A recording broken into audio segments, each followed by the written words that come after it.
Hello and welcome back to the channel, and in this video I'm going to be showing you how to replace the brake fluid in your car. The reservoir on this Toyota Corolla Verso is located here. It's a combined reservoir for the clutch master cylinder as well. So all you'll need is a container and a section of tube. There's already some old fluid in there, as you can see. It's an old milk container. The tube needs to be submersed in the fluid before you start doing anything. So I've jacked the vehicle up and put a axle stand underneath just in case. So with the wheel up in the air and turned, so what you're looking for is this, which is the bleed nipple. Just got a protective rubber over it, which you just simply pull off. And there's the nipple. Checked and found the spanner we need for this nipple is 11mm. It could be a 10, 9 or an 8 depending on the vehicle. So just put a bit of oil into the tube and slipped it over the nipple. Just need to undo the nipple with the spanner and let the fluid start to flow. So I've undone the nipple and just letting the fluid drain through.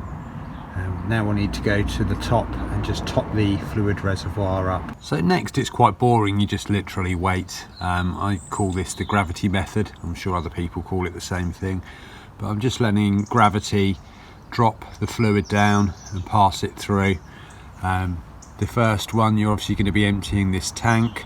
As you go through the other ones, you're just going to be flushing the lines. Just be careful not to get this reservoir empty. So I've just topped it back up, and as you can see, the fluid is almost clear. The bottle we're using has got an indicator so you can see how much fluid you're using. I will probably put a whole litre bottle through the system. DOT4 is the most standard type of fluid found on most motor vehicles, but check with your manufacturer to find out which fluid you should be using. If you're having this done in a workshop, they will fit a cap on there which will force air into the top of the bottle and push it out the bottom. So we're using the same sort of system, just rather than forcing it through, we're just letting gravity do its bit. In a workshop, they're all focused on time, so the quicker they can get that done, the more money they can make. So the level's gone from there to there, so we're going to cap this one off and move on to the next one. Simply tighten up the nipple, righty-tighty, and remove the hose. So now doing the near side front. On this one I just had to turn the wheel, actually I didn't even need to jack it up to get to the nipple, so probably need to do so on the rear just for access. So I've located the rear nipple. It's slightly less accessible but still can be done with the wheel in situ. So we're draining down the rear one. As you can see, the fluid's still not that clear, so I've got 2 more lines to flush and a clutch one to do as well. So the reason I'm using this method is, as you can see, there's no air bubbles in this line. If you try and vacuum that out, you will suck some air out from between the nipple and the caliper itself, and you'll get aeration of the fluid. And although that's absolutely fine, it's just the fluid after the nipple getting aerated. You can't check whether you've got any air bubbles in there easily. As we can see with this, it's perfectly clear, no air bubbles. If you were forcing it from the reservoir, again, this is what you would see. But I never really like putting air into a system that's not meant to have air in, so there's always an element of risk. This gravity system I've done hundreds of times and I've never had a problem. If you were removing parts of the brake system, either a hose or a caliper, then you would need probably to pump with the pedal to force the air out of the caliper, but then you can revert to just letting this drain through and checking for air bubbles. Managed to get this one done without having to jack up this wheel.